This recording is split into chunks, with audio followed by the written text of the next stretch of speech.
လက်အုပ်ရှိပြီးနောက်ကဆိုကြအနန္တ၅ပါးကိုရှစ်ခိုးပါ၏ဗျာ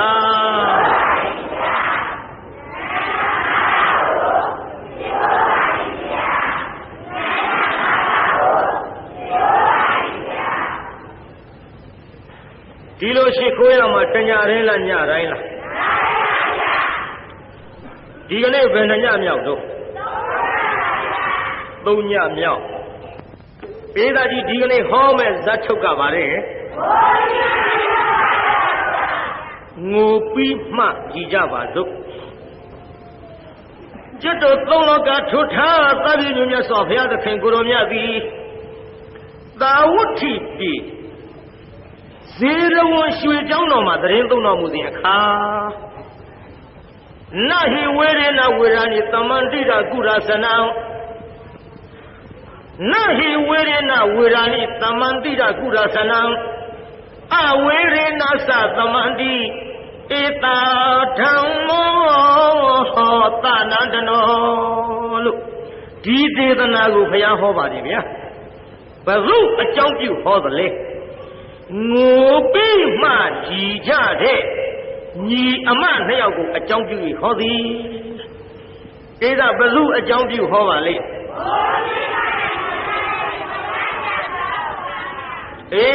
ငိုပြီးမှကြည်ကြတဲ့ညီမနှစ်ယောက်ရဲ့အကြောင်းကစကြပါစို့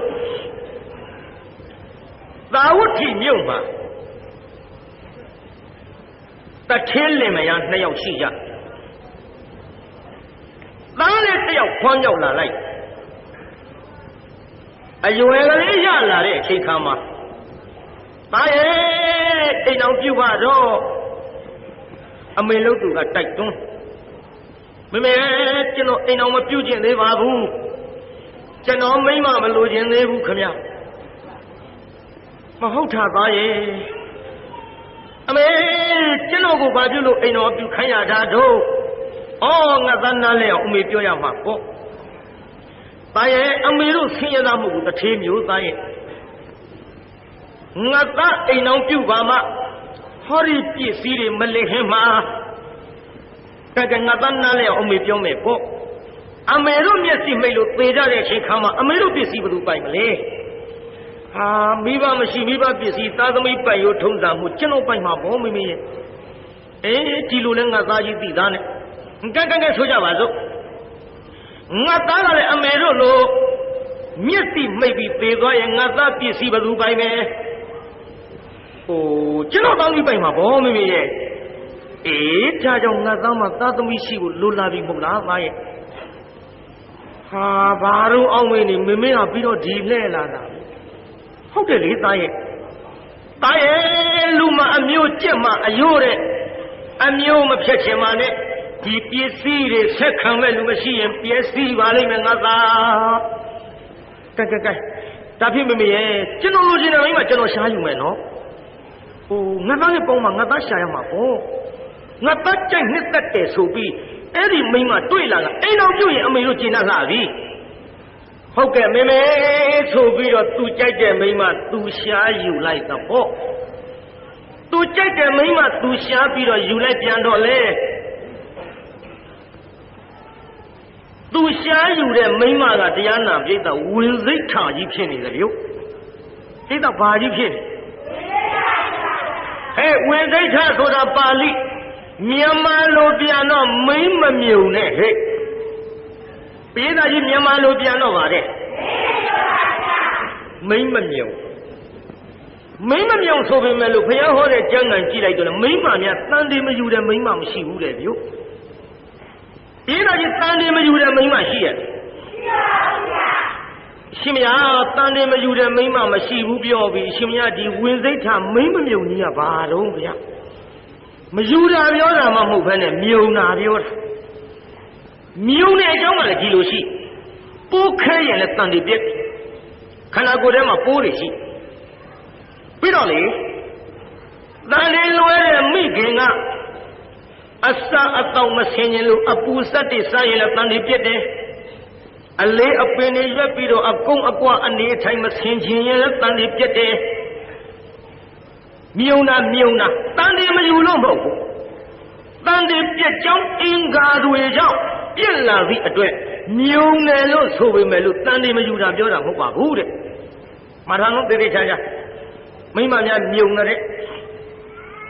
မိမမြုံတယ်ဆိုတော့ယောက်ျားမမြုံဘူးလားမေးတော့ယောက်ျားလည်းမြုံတာပဲခင်ဗျားတို့ကအောင်းမိမှာပေါ့ယောက်ျားကဗျာတန်ဒီလွယ်ပြီးကလေးမွေးဖွားတာမှမဟုတ်ဘူးယောက်ျားမြုံလားဗျာမြုံတယ်ဗျာဘာလို့မြုံတာတော့မမင်းနဲ့မြုံလို့ပေါ့ဗျာရထဲရှောင်မေးတော့မြုံတဲ့ယောက်ျားတွေရှိမှတ်ထားတော့ဒါကြောင့်တချို့သားသမီးမရတဲ့လင်မယားဟာသူ့ကြောင့်လိုလိုကိုကြောင့်လိုလိုနဲ့ရံဖြစ်ကြတာလောကမှာရှိတယ်ဘုန်းကြီးပေါက်ပေါက်ရှာရှာပြောတယ်လည်းမအောင်မင်းနဲ့လူလည်းလှုပ်တယ်လည်းမအောင်မင်းနဲ့နည်းနည်းတော့လှုပ်နေတာပဲဒါကြောင့်တရားနာပြည်သားကြီးယောက်ျားလည်းမြုံပြီးမိန်းမလည်းမြုံပြီးအခုတရားနာပြည်သားကြီးမိန်းမကမြုံတာထင်ရှားစေခြင်းလို့ဘုရားကိုယ်တော်များဟောတဲ့ဒေသနာဝင်စိတ်ထဆိုတဲ့ပါဠိကပြလာသည်မိမမြုံတော့သတ္တန်ဒီမခဘူးသတ္တန်ဒီမခတော့ရောက်ခမလုတ်သူကညီးတွားလာခက်တော့တာပါပဲသားရဲ့အမေတို့ရှာပေးစားရင်ဒီလိုဖြစ်မှာမဟုတ်ဘူးမင်းကိုယ်တိုင်အကြိတ်ကိုရှားယူလို့ဒီမိမမမြုံဖြစ်နေပြီခက်တယ်သတ္တမီရစေခြင်းလို့အမျိုးမပြတ်စေခြင်းလို့အိမ်တောင်အပြုခိုင်းတာအခုတော့မမြုံဖြစ်နေတော့သာသမီမရဘဲနဲ့ဒီပစ္စည်းတွေဘယ်သူဆက်ခံမထိုးသာစကားပြောပြီးညီးလာတဲ့အတန်ကိုချွေးမကကြားပြီပြုပြေးလာကြီးချွေးမကြားပါလားချွေးမကြားတော့အကြံထုတ်ဒုက္ခပဲ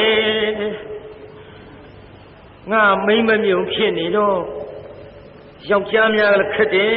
သားသမီးရတဲ့မိန်းမမပို့ပြီးတော့ချစ်ခင်ကြဟိုတုန်းကဒီမျိုးကလူတွေဒီလောက်ပြောသိယောက်ျားများကလည်းသားသမီးရတဲ့မိန်းမမပို့ချစ်ခင်ကြ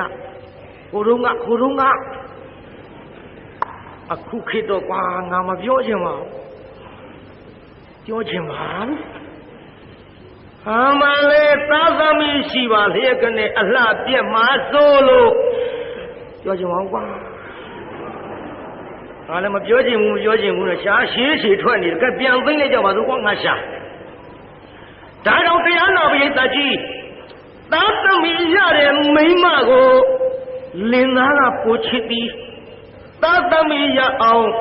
ဖန်တီးနိုင်တဲ့လင်သားကိုလည်းမယားကပိုချစ်သည်ဒါကြောင့်လင်ချစ်စေမယားချစ်စေဆိုပြီးတော့ကြမ်းခံနဲ့ကြိုက်ပြီးတော့ကျုပ်တချင်းတစ်ပုတ်ရေးခဲ့သည်လင်ချစ်စေမယားချစ်စေပြည်မျိုးကလူတွေလိုချင်ဘူးလားပြည်သားကြီးလင်ချစ်စေမယားချစ်စေမလိုချင်ဘူးလားဟောသိုးပေါက်စားလေးတွေကကောက်ခင်းနေရဒုက္ခပဲကွာလူကြီးတွေကဘာလုပ်နေမှလည်းမသိဘူးဟာငါတို့မှများဖြေတာဖြေတရထောက်ပဲဘာဆိုင်လို့ဖြေသူဖြေဟာလူကျင်ရမယ်ဗောယောက်ျားတိုင်းမိန်းမတိုင်းအကုန်လုံးဖြေကြတာအကုန်လုံးမဖြေရင်တော့ကြုတ်ရဲတဲ့သချင်းဒီနေ့မဆိုးတော့ပြီပြေးလာချင်းလင်းချစ်စေမယားချစ်စေမလို့ချင်ကြဘူးလားအချင်းတော့ဝါဒနာပါလားနော်အဆိုမှဆိုရင်လို့ခြေစင်းနဲ့ဘုန်းကြီးဆိုမယ်ဗျာတချင်းသားကြမှာလိုက်ကြနားထောင်ကြည့်ဘုရားဟောဒေသနာကိုနေခြေစင်းငါဆိုမယ်တချင်းသားကြမှာလိုက်တော့ညနေလေးအဆိုခက်နေလုံးဘုရားဟောဒေသနာကိုဖွေရှာလောင်းငါပေးရမယ်အဖေဘဂဝါဆေးနဲ့ဖြင့်တဲ့အောင်နေစေခြင်းမှာတဲ့ဘုကွယ်ယောက်ျားမင်းမနှစ်သွဲလင်းချစ်စေမယားချစ်စေကိုမနေအောင်ယူစေခြင်းမှာအဲ့ဒါလို့ဖျားအဖျားတော့တတ်ပါမှာပေါ့ကဲလာလိုက်မဟဲ့ဘုရားဟောကြားငံတဲ့ကတချင်းလေးဆိုသားမှာတင်ခုတ်တရဏီကေ မြတ်စွာဘုရားဟောကြားခဲ့တယ်ထင်ရှားအောင်နာစေခြင်းနဲ့မတုခါမတုဝေအဟုတ်ကိုထုတ်ပြတယ်အိမ်တော်ရှင်းလင်းသာယောက်ျားများရဲ့အတွက်ကိုကွယ်ဘုရားဘဂဝါရဲ့ဥရိသသုထုတ်ဆောင်ပြခဲ့တယ်တေချာလဲနားထောင်ဟဲ့ကြမ်းကန်နဲ့ကြိုက်ရည်မိမများလင်ချစ်တဲ့ဈေးကမာတုကာမသုတ်အင်္ဂုတ္တရနိကေဘုရားဟောယောက်ျားများမယားချစ်တဲ့ဈေးကဥရိသသုတ်အင်္ဂုတ္တရနိကေမှာဘုရားဟောဘယ်နှစ်ပါးလဲမိမများမှလင်ချစ်တဲ့ဈေး၅ပါးရှိယောက်ျားများမှမယားချစ်တဲ့ဈေး၅ပါးရှိဒါတော့ပါလေဆိုလေသားမှာတော့ကြလာလိမ့်မယ်ဟဲ့အင်္ဂုတ္တရနိကေမြတ်စွာဘုရားဟောကြားခဲ့တယ်ထင်ရှားအောင်နာစေခြင်းနဲ့မတုကာမသုဝေအဟုတ်ကိုထုတ်ပြတယ်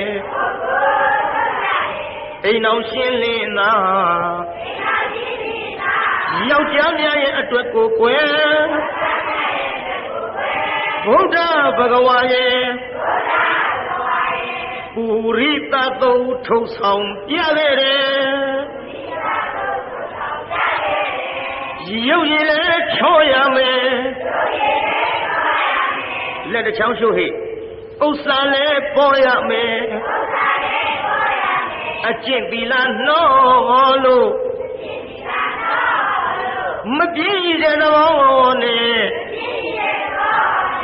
သာသမီလည်းရရမယ်တာမလင်းနဲ့မယားအများကြီးချစ်နိုင်တယ်လက်ချိုးရလားဘယ်နှခုတော့ဟဲ့ရုပ်ချောတာလည်းသိတော့ပါပြီနော်ရုပ်ချောလို့မိန်းမရုပ်ချောလို့ယောက်ျားကချစ်တယ်ယောက်ျားရုပ်ချောလို့မိန်းမကချစ်တယ်ဆိုတော့လင်ချစ်စေးမယားချစ်စေးဒါကရှင်းပါဥစ္စာပေါ်ရမယ်ဆိုတာလည်းရှင်းပါအကျင့်သီလနှောတဲ့ဘာလဲဟဲ့အကျင့်သီလဆိုတာမိမလုတ်တဲ့လူပြီးကိုလင်သားမှတပါလော်လီဖောက်ပြန်ခြင်းမရှိဘဲနဲ့လင်ကိုနတ်ကဲ့သို့တယုတသေးလှုပ်ကြွေးလို့ရှိရင်ဒါလင်ကပူချစ်ပါတယ်ယောက်ျားကြပြန်တော့ထုံနည်း၎င်းပဲမိမိမယားမှတပါမဖောက်ပြန်မဲနဲ့အကျင့်သီလရှိရင်မယားကပူချစ်ပါတယ်ဒါအကျင့်သီလနှောပြီးပဲအတူကောက်တော့အကျယ်တွင်မပြောနိုင်ဘူးဇတ်ထုတ်ထဲဖြတ်ထည့်ရလို့နောက်တစ်ခုကမပြည့်တဲ့သဘောတဲ့လင်ကစီးပွားရေးရှာတဲ့အလုပ်ပြင်းပါနဲ့မယားကချက်ပြုတ်လုတ်ကင်ကျွေးပြီးတော့ထိမ့်သိမ့်ဆောင်ရှောက်မှုမပြင်းပါနဲ့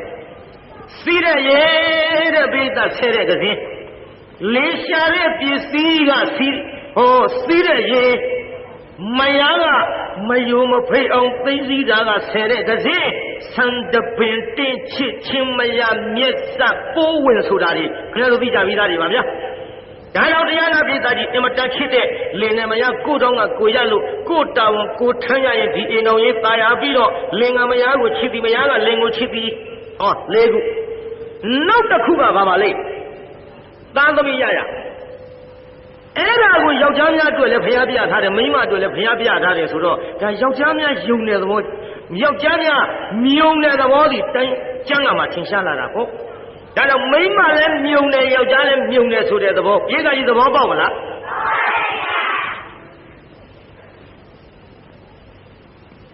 ကျန်ဒီကဥစ္စတိလရမ်းပြောနေတာလားကျမ်းဂန်နဲ့ဟောနေတာကျမ်းဂန်နဲ့ဟောနေတာပရိသတ်ငါထားတော့တရားနာပရိသတ်ရေယခုခမည်းတော်ပြောခဲ့တဲ့လင်ချစ်သေးမရချစ်သေးတဲ့မှာအခုဟောနေတဲ့မိန်းမကဝင်စိတ်ထမိန်းမမြုံဆိုတော့လင်ကချစ်ခဲ့လားပရိသတ်မချစ်ဘူးဟဲ့ရောက်ခမကတော့အပြစ်တင်မတင်ဘူးလားဟဲ့အဲ့ဒီလေထုံမိန်းမကြံစီပြီမဖြစ်ဘူးငါတော့နှင်ထုတ်တော့ ငါကလည်းဝင်သိက္ခာဖြစ်နေတယ်နှင်းထုတ်တော့မခံဘူးသူနဲ့ရွယ်လူဖြစ်တဲ့သူ့ထက်ငယ်တဲ့မိမပြိုလေးတယောက်ငါကိုယ်တိုင်ချောချောလှလှရှာပေးစားလိုက်ရင်တော့ငါလည်းပြစ်မယ်မထင်ဘူးငါကိုယ်တိုင်ရှာပေးသားသူကိုယ်တိုင်မိန်းကလေးတယောက်ရှောင်ရှာလှလှပပပက်ဆန်ရှိတဲ့အထက်ကတော့မယငယ်ဘဝနဲ့ဘသူကလက်ခံလိုက်မလို့အင်မတန်ဆင်းရဲတဲ့အထက်ကကလေးမှချောချောလှလှလေးသူရှောင်ရှာဒီကိစ္စတွေဟိုတုန်းကလည်းရှိကြတယ်ပေါ့လေအခုဆိုတော့ပြောပေါ်ရမလိုပါဘူးတန်းရှောက်ရှာရောပြိဿရှောက်ရှာတော့ကလေးမလေးကခိုးခိုးရမယ်လှလှပပလေးတွေ့မောင်ရဲ့ငါလည်းပြစ်မထားပါနဲ့တို့မှလေသားသမီးလည်းအမွေစားအမွေကမရဘူးဒါကြောင့်မောင်ရဲ့သားသမီးအမွေစားအမွေကရအောင်ဟောမိန်းကလေးတယောက်ချောချောလှလှတွေ့ထားတယ်အဲ့ဒါအငယ်ဘဝနဲ့ငါလည်းသဘောထားကြည်ကြည်နဲ့ပေါင်းပါမယ်ဒါကြောင့်မောင်ရဲ့ဘက်နဲ့ထုံးခေါ်ပြမယ်ဆိုပြီးတော့မိမလှလေးပြလိုက်တော့လေနည်းနည်းတော့မေးရအောင်ဟိုကောင်ကြီးညင်းတာမညင်းတာထားတော့ပြေမြို့ကတကားတွေကျုပ်မေးကြည့်ရအောင်ဘယ်နဲ့တော့ပြေမြို့ကတကားတို့ခမည်းတော်မိမကိုယ်တိုင်ချောချောလှလှကလေးသဘောထားကြီးကြီးနဲ့တဲ့အောင်နေပါမယ်ဆိုပြီးတော့နောက်တစ်ယောက်ရှာပေးမယ်ဆိုရင်ပြေမြို့ကတကားတွေညင်းမလားမညင်းဘူးလားလို့မေးပါဦးရခမည်းတော်ကညင်းမှာပါနော်ညင်းမှာနဲ့တူပါရဲ့ကဲတရားနာပိဋကမိမကိုယ်တိုင်ရှာပေးတာဘယ်ညင်းလိုက်မတော့မညင်းတော့မရကြီးမရငယ်ဘဝနဲ့နေလာခဲ့ကြတာပေါ့အဲ့ဒီရင်မယားအကြီးလို့သူရဲ့စိတ်ဓာတ်နားထောင်ကြည့်ငါမသားသမီးမရဘဲနဲ့ဒင်းရမလားတဲ့ဒီစိတ်ဓာတ်ငါမသားတန်ဒီခပ်ပြီးသားသမီးမရဘဲနဲ့ဒင်းကိုရမလားဟေးမရစီဘူးတယောက်ချင်းကြံစီပြီးပါဇက်ကတွတ်နဲ့ညီကသားသမီးရရင်ညီကိုပိုချစ်မှာဟေးသားသမီးမရခင်တောင်မှအဟောင်းနဲ့အစ်မတူလို့အခုငါအနာသိမ့်မကတ်ချင်တော့ဘူးညီလည်းသားသမီးမရဘူးမရဘူးဆိုပြီးကလေးမလေးဖြောင်းပြလို့ဟဲ့ညီမဘာတော့မှကြီးရဲ့ညီမရဲ့တဲ့ညီကိုညီမလေးအရင်လို့လေအောင်းမိတယ်ဟုတ်ကဲ့တော့ကျေးဇူးတင်ပါတယ်အမကြီးရဲ့ကျုပ်ခိုးရမယ်ဘဝအမတို့ကတထေးဆိုတော့အမကိုယ်တိုင်မဲ့ကျုပ်ကိုနားချပြီးတော့မရင်ငယ်ဘဝနဲ့ထားတော့အမကြီးအားလည်းကိုးပါတယ်ချစ်လည်းချစ်ပါတယ်အမရင်းငယ်သူလေးအောင်းမိပါတယ်အမကြီးကျုပ်ကိုလည်းစောင့်ရှောက်ပါအမကြီးရဲ့အေးစောင့်ရှောက်ခြင်းလို့ပြောတာဟောအေးညီမလည်းဒီမဲ့ငါညီမအမကြီးပြောမယ်နော်တတ်တန်တွေများခန့်လာရင်အမကြီးကိုပြောညီမတမဲမနေလိုက်နဲ့တတ်တန်တွေခန့်ရင်အမကြီးကိုပြောဓမ္မညီမအမကြီးကလေဟောသာသမီမမွေးဖွားဘူးပေမဲ့လို့အသက်ကြီးတော့ညှိချက်တနည်းတော့ပါတယ်အေးတာတယ်ညီမရဲ့ဘာဖြစ်လို့လဲဆိုတော့သာတန်ဒီကိစ္စငါတို့ကကိုယ်တိုင်မမွေးဖွားရတော့လေကြာဘူးနာဝရှိထားတယ်ဒါကြောင့်ငါညီမတန်နေခိုင်းရဲ့အမကြီးကိုပြောအမကြီးစောင့်ရှောက်ပါရစေစောင့်ရှောက်ပါရစေဆိုပြောတော့ကောင်းပါပြီမကြီးရဲ့အမကြီးပြောပါမယ်ဆိုပြီးတော့နင်းလာခဲ့ရာသာတန်နေခါပြီယုတ်သာတန်နေခါတော့အမကြီးသွားပြောမကြီးဟဲ့ဒီမှာပါတော့ကျုပ်သားတွေခါပြီမကြီးအေးအော်ငါညီမဟိုအပူဆက်တွေမစားနဲ့နော်အလေးပင်တွေမညွတ်နဲ့နော်ထင်းမဖြတ်နဲ့ညီမအမဖြတ်မယ်ချစ်တရားရောစောင်းရှောက်တရားရောအကူအညီပေးတရားနဲ့စကားလေးတွေမျက်နှာချိုသွေးပြောလာရမှကလေးမလေးအစာရဲတန်တွေပြက်တဲ့ဆေးထဲကျွေးလိုက်ပါရောဗျာကားပြက်ရောဗျပြက်ပြီးတစ်ချိန်ပြက်တော့ကလေးမလေးသိရှာဘူးအမှတ်တမဲ့ပဲပေါ့ဟဲဘာဖြစ်လို့ပါလဲဟုတ်တော့ဘာဖြစ်လို့ပါလဲသိဘူးပြက်တာပဲသိတယ်ဘာဖြစ်လို့မှသူမသိဘူးဒီလိုနေလာကြရနောက်တစ်ချိန်တန်လေးခပြန်တော့အမကြီးကိုပြောပြဒီလိုတန်လေးပြက်တဲ့ဆင်းနဲ့ရောကျွေးနှစ်ချိန်ပြက်ခဲ့ပြီ ပြက်ပြီးတော့လာလိုက်တာဒီကနေ့ကလေးမလေးရေစိတ်ထွက်လာခဲ့ရေအိုးလေးနဲ့မိမသုံးယောက်နဲ့သွားတွေ့ဟဲ့ညီမဘာတို့မတို့ရဲ့အေးတို့ကြီးမှုပြောရအောင်ငါကြီးပါမေးတာကိုမှန်ပြောနော်ညီအေးသားသမီးလည်းမရဘူးအော်အမကြီးရဲ့ကျုပ်လေသားတရီခတော့ခတယ်တော့ဟဲ့ခပြီဘာလို့မရတာတော့မသိဘူးတော့သိရမယ်ဘောအေကိုအကြောင်းကိုဒီမဲ့ငါညီမညီသားတန်လေးခပြီးတော့မရတာအကြောင်းရှိညီမကြီးတောင်ကြီးသိရလားဟိုအမကြီးကသူကိုယ်တိုင်ကျုပ်ကိုအငယ်ဘဝနဲ့သူ့လင်သားပေးစားတာကျုပ်ဒါပဲသိတယ်ပေါ့အေးမသိပြောရအောင်ဒီညီမကြီးလည်းသွားမပြောနဲ့နော်ညီမကြီးတောင်မေးရအောင်မယ်ဟိုဒီတန်းဒီတီတဲ့ကိစ္စနဲ့ပတ်သက်ပြီးညီမကြီးညီသွားပြောသလားအော်ဒါတော့တအိမ်နဲ့နေတာပဲအမတို့ရဲ့တဲ့ကျုပ်သိချစ်ရှာတာညီမအရင်လိုလဲအောင်းမိတ်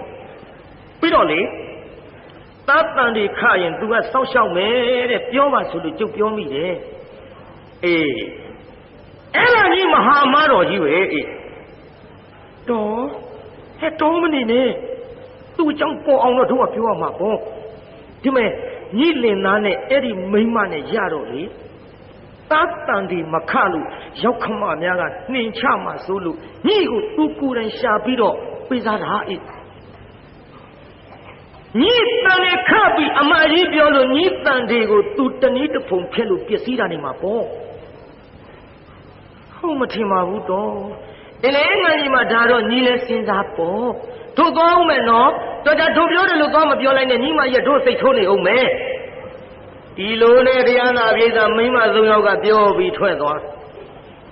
ကလေးမလေးကရေတွင်းနှခမ်းမော်ထိုင်လို့တရားနာပြေသာခေါင်းမူလေးပေါင်းမော်တင်လို့ရေတွင်းနှခမ်းဆိုလို့ဟိုနှုတ်ပြီးကြီးပြောတာမဟုတ်ဘူးဘေးမှာတရားနာပြေသာပတ်ထားတဲ့ဥဒ္ဒတိုင်းနှခမ်းအောင်မလေးရေတွင်းနှခမ်းမော်တက်ထိုင်နေမအောင်မင်းရေတွင်းပေါင်းနှခမ်းလေးပေါ်ထိုင်ပြီးတော့တရားနာပြေသာခေါင်းမူလေးပေါင်းမော်တင်လို့အော်အမများပြောသွားတာဟုတ်များနေမလားလာပြမိမိမကြီးတယောက်ဟဲ့ညီရေဦးနဲ့ရေတွေခတ်ထားလို့ပြည့်ပြီးပြန်လေးဘူးလားဘာလုပ်နေဟုတ်တော့ဟဲ့ညီငုံနေတယ်ဟုတ်ကဲ့တော်တော်လေးညီဘာလို့ငူတာလို့တော်တော်လေးကြုံငူတာတခြားမဟုတ်ပါဘူးဆင်းလဲဆင်းရဲတယ်တော့ကျုပ်ခိုးကိုရမဲ့တယ်ဘဝပြီးတော့လေမယငယ်ဘဝနဲ့ကျုပ်နေရတာသိတယ်မဟုတ်လားအေးလေညီမယငယ်ဘဝနဲ့နေရပြီမဲ့ဆင်းရဲသလားအေးမဆင်းရဲပါဘူးတော့အမကြီးကလည်းညီမအရင်လိုတော့စောင့်ရှောက်ပါရဲ့ဒါပေမဲ့လို့ခုနေ့ကအမများကပြောသွားတော့ကျုပ်လေဟိုတန်နေခပြီးတော့သားသမီးမရတာအမကြီးဖြစ်လို့ဖြစ်မှာတဲ့အေးအဲ့ဒါသိမှန်တာပေါ့အေးဒီမဲ့ညီမညီအမကြီးကိုတန်နေခတာပြောသလားကျုပ်ပြောမိပါတယ်တော့ဘယ်နဲ့ကြိမ်ခနှစ်ကြိမ်တော့အေးအဲ့ဒါညီမဟာအမားတော်ကြီးပဲအေးဒီမဲ့ငါညီမဒီတစ်ခါတန်နေခရင်ဟဲ့ငါတူမဒီတစ်ခါတန်နေခရင်လေညီအမကြီးမပြောနဲ့တန်နေခပြီးညီအမကြီးမပြောလို့သားသမီးမရရင်ဒါပဲငါလည်းပဲဓာတ်တယ်မပြောနဲ့အဲ့ဒီမိမကြီးပြောသွားတာဟုတ်ကဲ့မယုံရင်ညီမပြောမဲ့ထားကြည့်တော်တော်ကောင်းမယ်နော်ဟုတ်ကဲ့တော့ကလေးမလေးမျက်ရည်ကျလေဒီလောက်ထီအောင်လေအမကြီးငါအပေါ်ဒီစိတ်မျိုးထားမထင်ပါဘူးဒါပေမဲ့လို့လေသူတို့ပြောတာသိရအောင်ငါမပြောပဲထားအောင်မပြောပဲထားအောင်ဆိုပြီးတော့အိမ်ပြန်သွားနောက်တစ်ဖန်တန်သေးခတော့အမကြီးကိုမပြောတော့ဘူးပြောရင်လားပြိဿမပြောတော့ဟဲ့မပြောတော့လည်းကမိမချင်းဆိုတော့တအိမ်တည်းနေရမျက်စိအားဟဲ့ညီမညီဟုတ်မဟုတ်ကဲ့လားဘာတော့မကြီးဒီကိစ္စချင်းနေနော်ဟုတ်ပါဘူးမကြီးဟေးညီပြောတော့အိုနားကျဆရာကြီးမကြီးကတောင်ပြောင်းတော့ပြောနေလက်မခံဘူးမပြောဘူး ဒီလိုနဲ့နေလာလိုက်တာတရားနာပြေတာသာတန်နေရင်လာပြီရင်လာတော့အမကြီးလို့တော့မဖြစ်ကြည့်စမ်းမိမယုတ်ကမယငယ်ဆိုပြီးငါအပေါ်ဂုံလောက်တာပေါ့လေဒီလေယောက်ျားများကလည်းမယကြီးနဲ့မယငယ်ပဲတူကြမှာလို့မယငယ်ပေါ်ပို့ချစ်လို့ညီကငါ့ကိုပြစ်ခါလှုပ်လာတာပေါ့ဟေးဂျမညီဒီတိုင်းထားလို့ဖြစ်ဘူးလေဟေးဂျမဒီလာလားဘာလို့လို့လဲလောင်းဒီညီငါပြောဆိုတာဘာလို့မပြောတာအခုဒီကိစ္စကြီးကဖုံးမရခွင့်မရနဲ့ဘာလို့ပြောမှာတော့ဟေးညီငါငေါလန်းမလုံးလောက်တယ်ကျုပ်မပြောဘူးမင်းမယောက်ကြီးတော်လူသားကောင်းမကြီးကျုပ်သားတန်တဲ့နှစ်ချိန်ပြစ်တာတော့ဖျက်လို့ပြစ်တာတော့လည်းမပြောဘူးခုတန်ဒီလဲရင်မလာပြီမင်းမယောက်ကြီးတော့ကိုကျုပ်မပြောဟေးငိုပါနဲ့အေးငါကတိလို့မင်းကြတယ်မဟုတ်လားအေးမင်းပြောဘူးတော့ငါကတော့လေသိတယ်လို့ဒီမဲ့ညီတန်တီတီတဲ့ကိစ္စနမိတ်တွေပြလို့ငါပြောခဲ့တယ်မဟုတ်လားတော့ဘာလို့ပြောရမှာတော့အေးလေငါညီမငါလည်းမဆွဆွဲပါနဲ့ညီတန်တီညီဖန်ကြီးပြက်တဲ့ကိစ္စပါအေးကဲငါညီမစောင့်ရှောက်နော်သားသမီးရလာရင်အမကြီးလည်းကိုသားသမီးတို့ချစ်မှာပါပဲအေး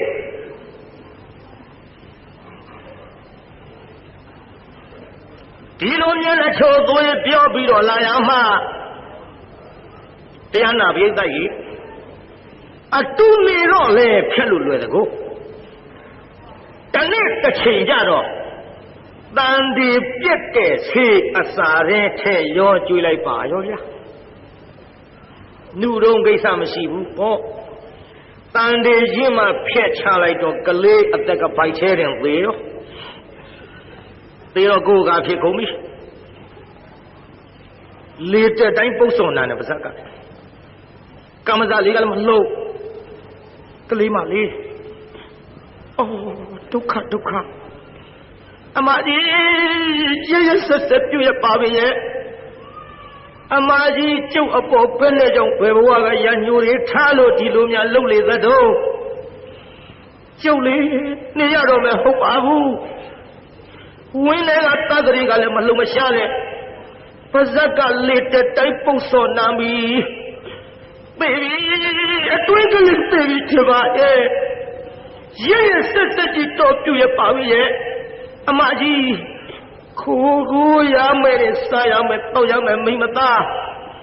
ညီမအရင်လိုအောင်နေတယ်ဆိုပြီးတော့တော်လေ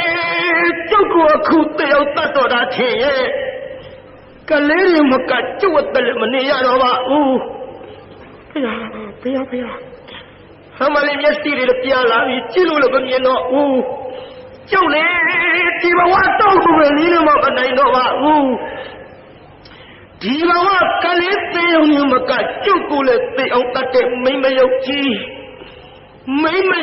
မို့ဒီဘဝတော့မနိုင်ပေမဲ့လို့ဟောနောက်ဘဝကျုပ်ဘလို့ဖြစ်ပြီးတော့တော်သားသမီးတွေကိုစားနိုင်ရပါလို့ဤ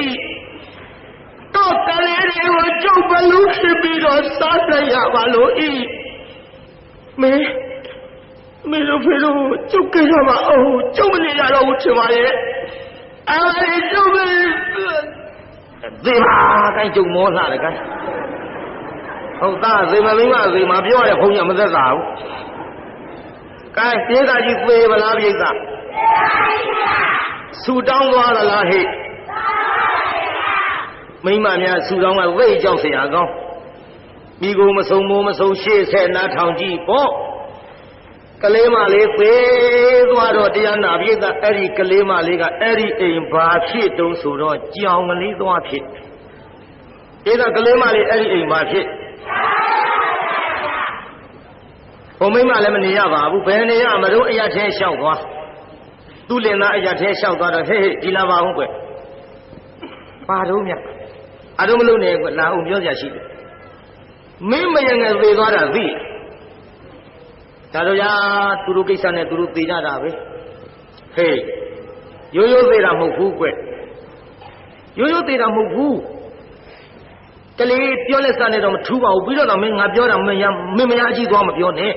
ဟေးဒီမှာမင်းမရအငယ်သေးတာမင်းမရအကြီးတတ်လို့ဗျာဟေးမဗျာနဲ့ငါမှန်တာပြောတာဘာဖြစ်လို့လဲဗျာဟဲ့ဘာဖြစ်လို့မလုံးကွတန်နေခရင်အမကြီးပြောဆိုပြီးသူနှစ်ကြိမ်ဖြက်လို့ကလေးမလေးရေတွင်းပဲထွက်လာတော့ဒိုးနဲ့တွေ့လို့ပြောမိဘူးတဲ့မပြောနဲ့လို့ပြောတဲ့ကိစ္စမင်းမရငယ်ကမပြောလို့ဒါသတ်ပန်နေမိမယုတ်ထားမှုတဲ့ပေပေတော့အိမ်ပြန်သွားပြီးတော့လာခဲ့လူသက်ကောင်မဆိုပြီးတော့တရားနာပရိသတ်ကြီးထောင်းနည်းနည်းထောင်းလိုက်တာပေအောင်ကိုထောင်းနေတာပေရောထောင်းတဲ့ထူးတဲ့ရိုက်တဲ့ဒဏ်ရာနဲ့မယားအကြီးကသေးတော့အဲ့ဒီအိမ်မှာကြက်မကလေးဖြစ်သည်ပရိသတ်ကြီးမယားအကြီးကအဲ့ဒီအိမ်မှာပါသွားဖြစ်မယားအငယ်က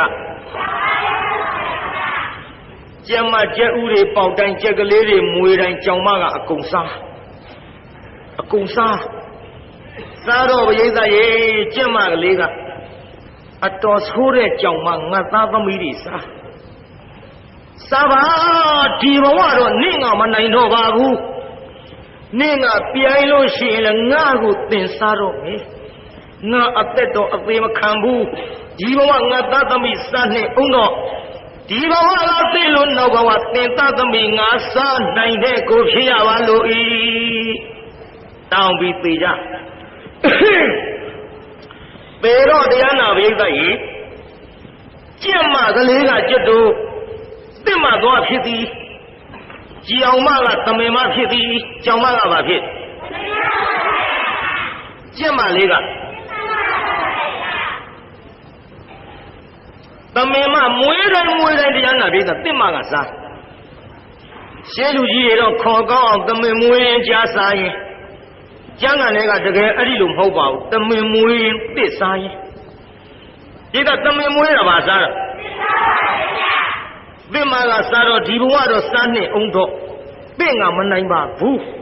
ဒီဘဝကသိလို့နောက်ဘဝသင်သားသမီးငါစားနိုင်ရပါလို့ဤဆူတောင်းပြီးပေကြ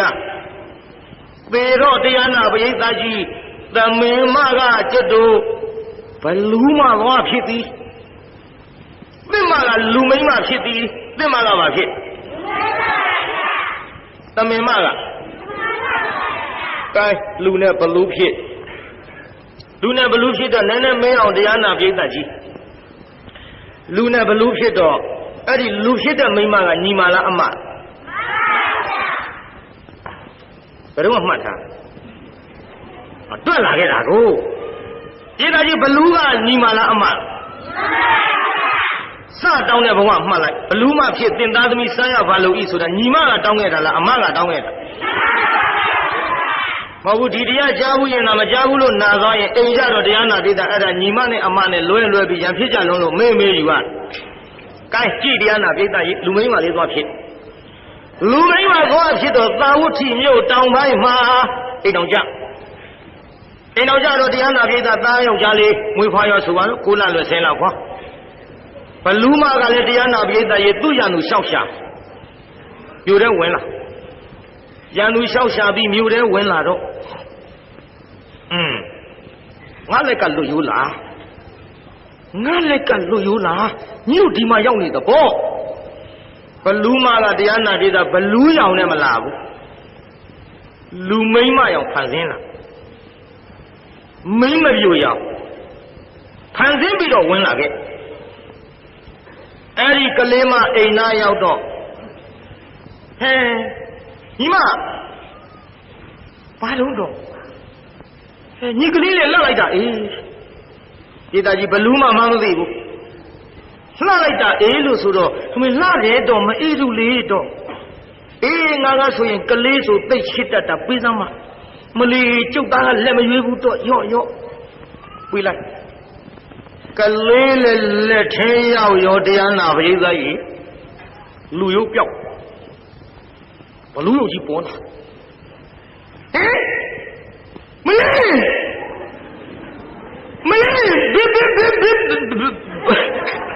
ဘလူးကိုထွက်မဖြစ်ဘူးပါဇက်ကလှမ်းသွားဟိုကတရားနာပြေးသားကလေးကိုလေခေါင်းကကင်နေပြီးခြေနဲ့ချောင်းကနေပါဇက်ထဲစသွန်းလိုက်မလေးမောင်ရဲ့တူကလေးဘလူးစားပြီမောင်ရဲ့ဟင်ဘယ်လိုဟာဟောကြည်စားသွေးလေမလေးပဲဆရောက်သွားပြီစားသွားပြီမောင်ရဲ့ပေတော့ဘလူးမတော့ကွာနောက်ကဓမ္မကြီးနဲ့လိုက်ပေမဲ့လို့တရားနာပြေးတာဘလူးမကနောင်လှဲကြည့်ဟိုက်ထူလို့လိုက်လောင်းသွားဟိုက်လောင်းသွားတောင်းဒီတော့ဆက်လိုက်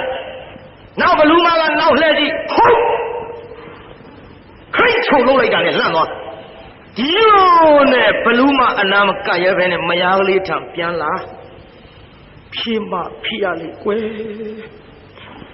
ဟိုဒီကိုလိုတဲ့ဟာပေါ့လားနော်ရေတို့ပဲလို့လုပ်ကြမတော့မောင်ရဲ့ကျူလည်းမတက်နိုင်ဘူးအေးကွယ်ရှိပါစေတော့တို့လည်းငယ်ပါသေးတယ်ဓမ္မရဲ့ပူပါနဲ့တို့စကားထူးတယ်နော်ကွယ်သူကနဲ့သူသေးတာသေးပါသေးတော့တို့လည်းငယ်ပါသေးတယ်ဓမ္မရဲ့ငယ်ပါသေးတယ်နှမရဲနဲ့ဖြောင်းပြပြီးတော့လာခဲ့ရာဟောနောက်တစ်ဖန်သတ္တန်ဒီခ9လလွယ်10လဖွာပေါ်မြခတ်တုတ်တုတ်ပေါ့တရားရဲပဲတကယ်9လ10လစောင့်နေကျုပ်တရားနောက်နှစ်တောင်ပြီးချင်မှပြီးကဲဒေသကြီးဖွာပြမလားနောက်တစ်ယောက်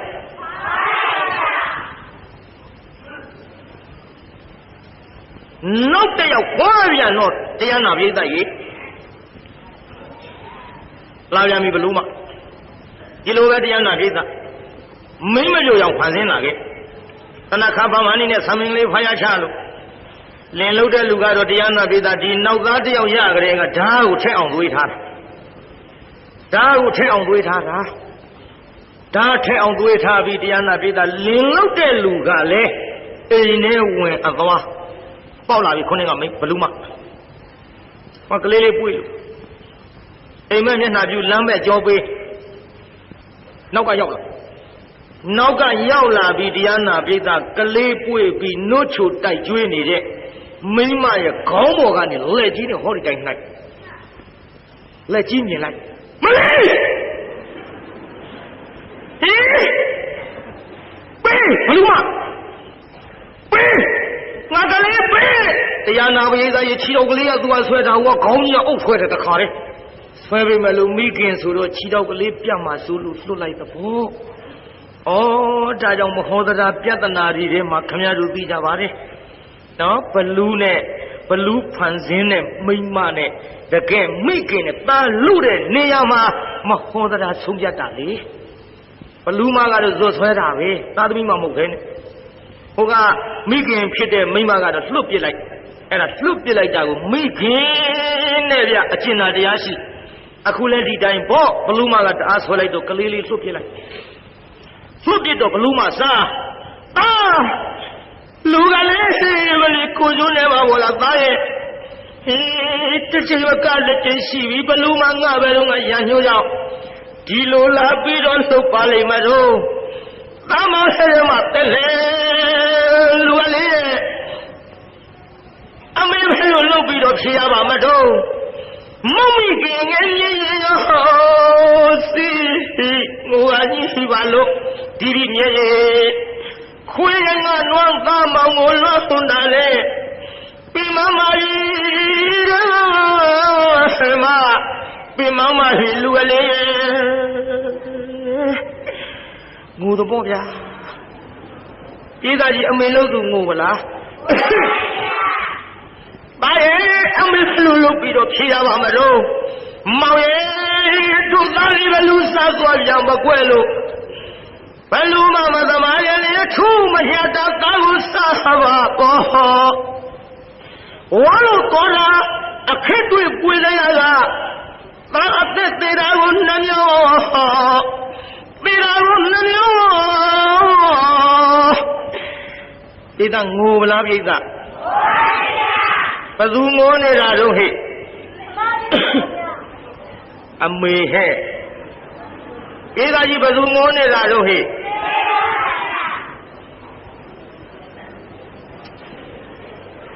အေ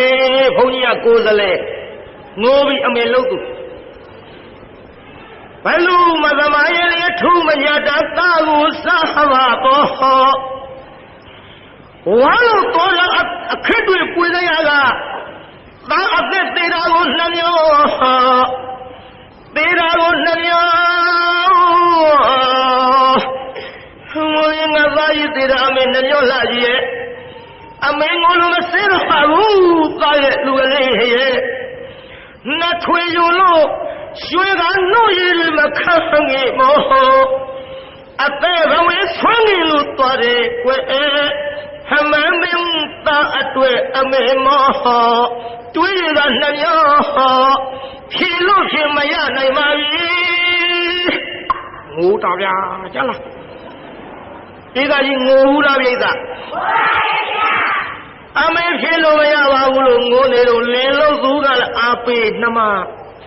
ဒီမျိုးနေလို့ဖြစ်ပါဘူးကွယ်ဒီတခါတန်နေခရင်ဝေးရာကိုသွားပြီးတော့ဖွာကြပါစို့ဒီလိုနေလာရမှတရားနာပရိသတ်ရေဟောနောက်တစ်ဖန်တန်နေခတော့ဒီမနေဘူးအဝေးမြို့သွားပြီးတော့ရွှေမျိုးတွေရှိရဖွာကြရွှေမျိုးတွေရှိရဖွာတော့သားကလေးလည်းမတ်တက်ပြေးကြီးပြင်းလာပြီပေါ့ကြီးပြင်းတော့တရားနာပရိသတ်အဲ့ဒီကလေးပွေချီးပြီးတော့မြူးပြီးတော့ပြန်လာကြဒီရွယ်ဆိုရင်တော့ဘလူစားလွတ်လောက်ပြီးကလေးကသွားနိုင်လာနိုင်ပြီးနိုင်လွားနိုင်ပြီးဆိုပြီးတော့ပြန်လာကြပြန်အလာမှတရားနာပရိသတ်ဘလူးမကလည်းဒီတစ်ပတ်တရားနာပရိသတ်ရေဝုသဝနမင်းကြီးထံရေကန်းလိုက်သွားရဒေသဘလူးမကဘာလုပ်လိုက်သွား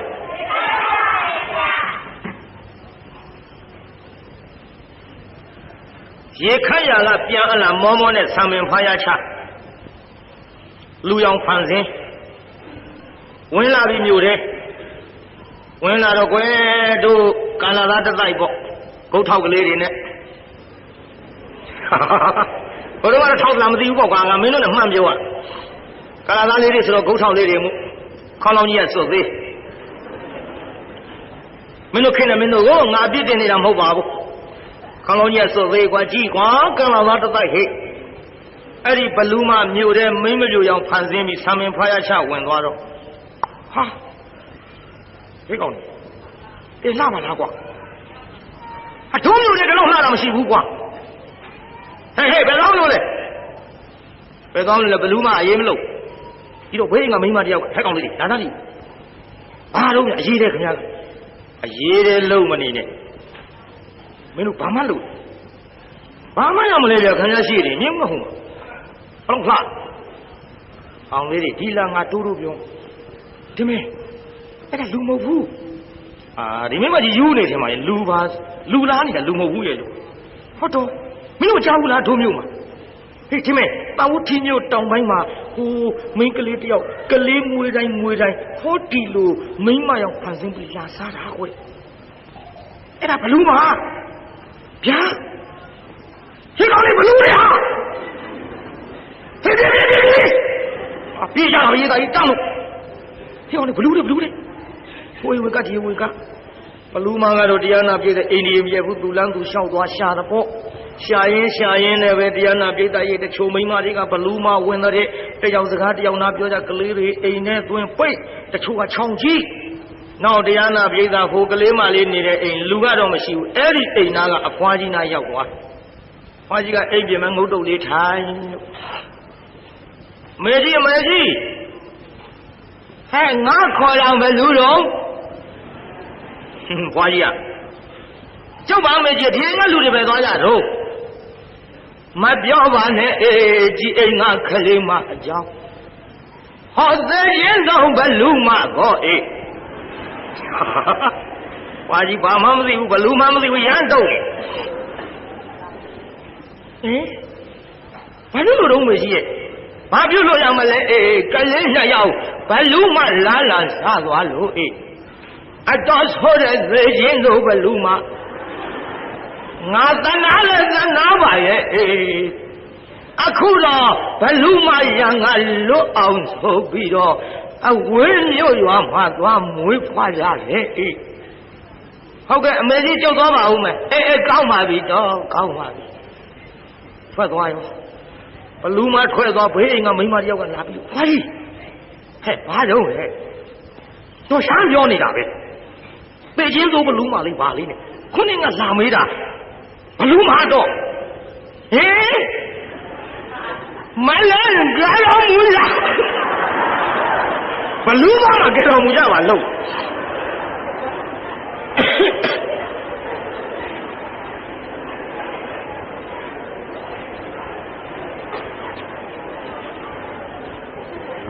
ဒါနဲ့တရားနာပရိသတ်ရေ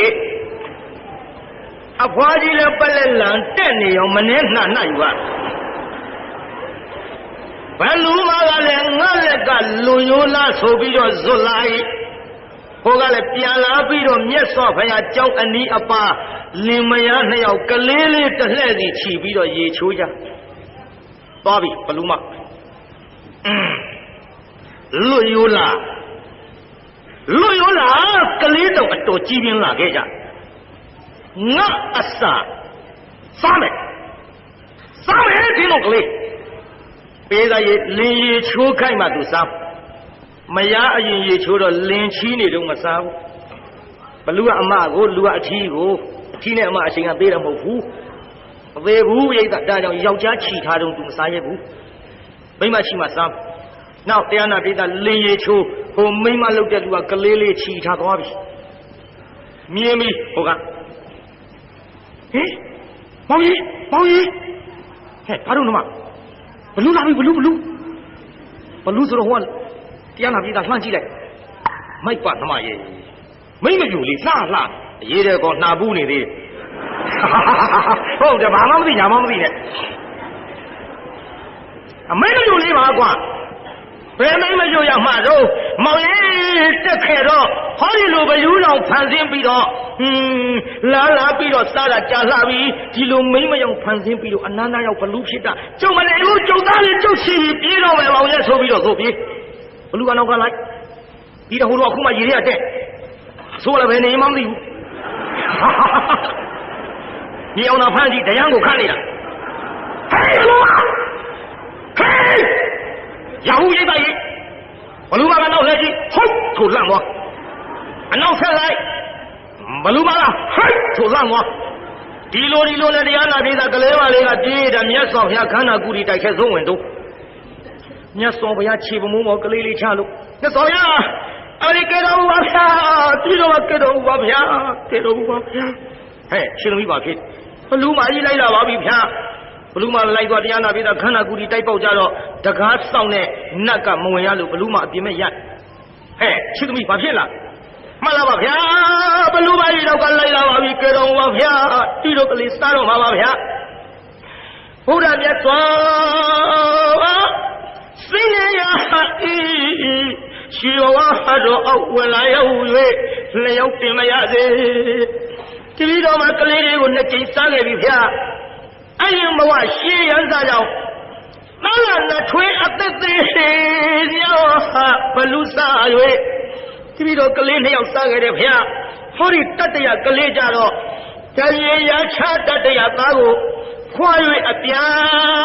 တတိထလူစနေမောင်နှံပြန်ခဲ့တော့ဗျာရန်ကုန်သေးမေမဆောင်ကွေးနာဘူးအတင်းမညာလေးလို့လာရင်ဒုက္ခတွေမှာအပူအေးရအောင်လို့ကဲမတော်မူပါဖယားကဲမတော်မူပါဖယားဟဲ့ဘလူးမကြီးပါဗျာလောကဘလူးငူတာပေါ့ဗျာငူတာပေါ့ဟိုဟဲ့ချစ်သမီးတိတ်မပူနဲ့ငါဖယားထိုင်ရောက်ကတင်တို့အပူမှန်သမျှပျောက်ရအောင်ဟဲ့ညီတော်အနန္ဒာထွက်ကြည့်သားဆိုညီတော်အနန္ဒာထွက်ကြည့်အပြင်မဲ့ဘလူးမကြီးတွေ့ညီတော်အနန္ဒာခိုင်းလို့ပေါ့ကျွတ်တို့ထွက်ကြည့်ခိုင်းထွဲပုံအကြောင်းပါရသော်ဗျာတဲ့ဘလူးမကြီးပြင်မဲ့မှာရှိကြောင်းပါဗျာဟဲ့ချစ်သားဘလူးမခေါ်ခဲ့ပလီမခေါ်လိုက်ဗျာခေါ်ပါလေ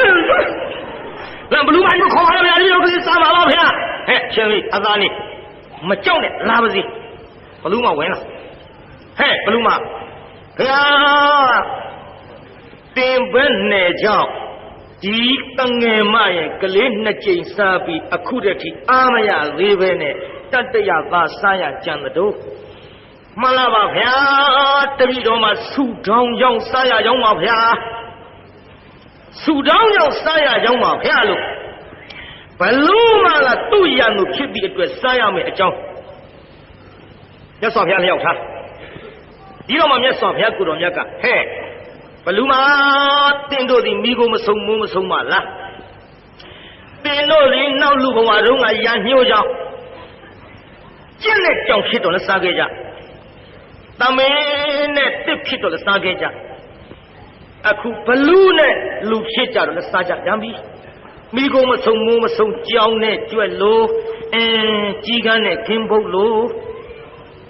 ဝန်နဲ့ကြို့ပင်ဆောင်လို့ကမ္ဘာရန်စားတွေဖြစ်ကြလိမ့်မယ်ဟဲ့ကဲဝန်နဲ့ကြို့ပင်ဆောင်နဲ့နည်းနည်းလေးတော့ပြောရအောင်တိတ်တော့ဝန်တကောင်ကကြို့ပင်အောင်အိတ်ကျိုးပင်အောင်အိတ်တော့ကျိုးပင်ဆောင်တာကငါတစ်ပင်အောင်အိတ်ရမလားလို့တစ်ကိုင်းချိုးချတော့သူ့တစ်ပင်အောင်အိတ်ယုံလေးနဲ့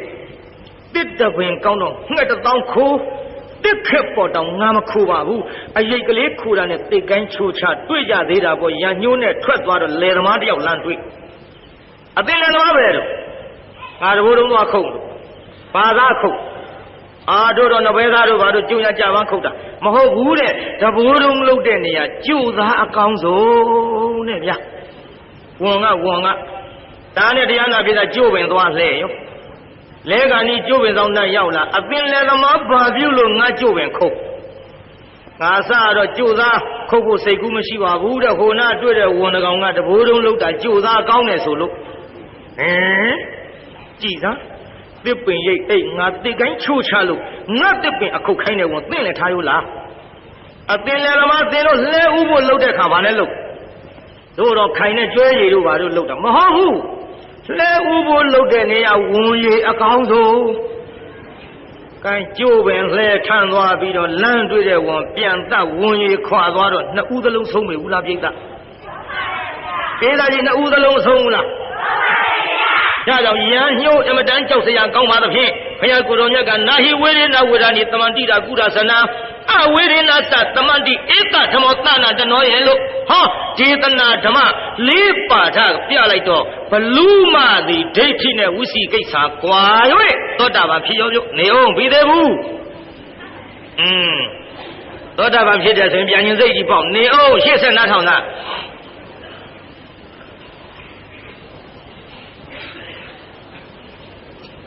ဒေသကြီးဘလူးမှပါဖြစ်သွားတယ်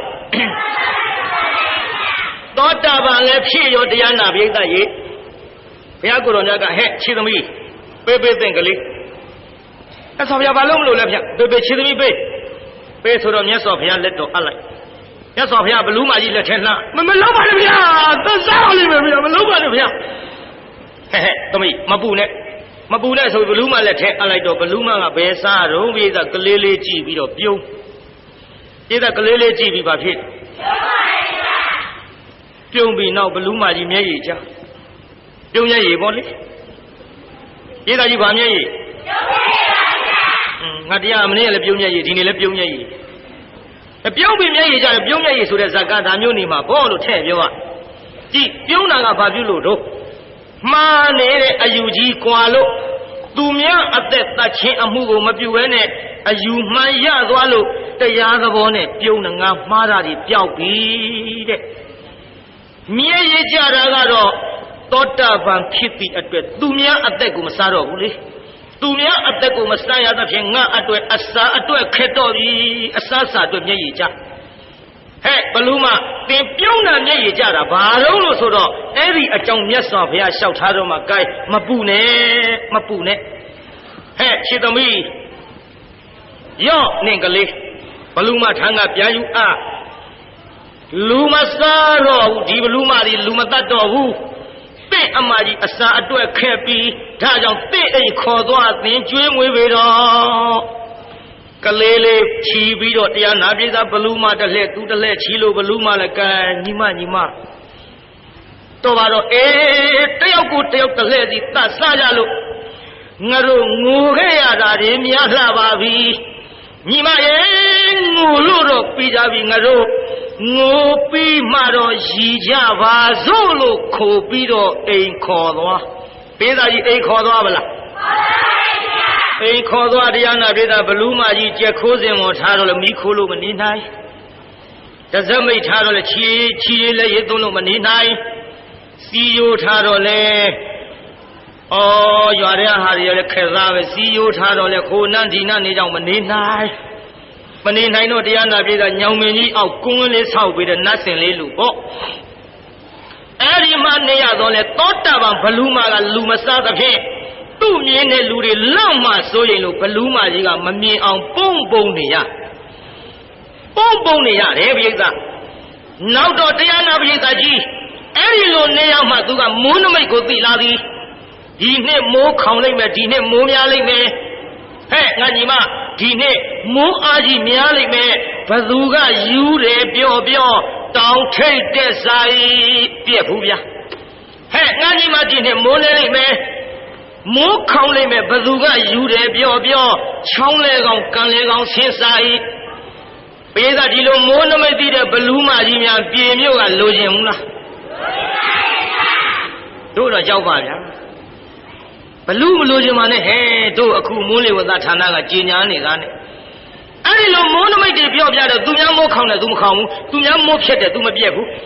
ဒီလိုနဲ့တရားနာပိဿကြီးစီးပွားတွေဖြစ်လာတော့ဟဲ့ညီဘယ်နဲ့ကြောင့်စီးပွားဖြစ်လာတာတို့ဖြစ်ဆိုတော့တဲ့ကျုပ်အမကြီးတယောက်ရှိတယ်တဲ့အမကြီးကမိုးနမိတ်သိတယ်တော့ဒါကြောင့်လေအမကြီးကပြောပြလို့ကျုပ်ဒီလိုစီးပွားဖြစ်လာတာတော်လဲကိုးကွယ်ကြပါလားတော်လဲပူဇော်ကြပါလားလို့ဆိုတော့အေးဒါဖြင့်တို့လည်းပူဇော်ပါရစေ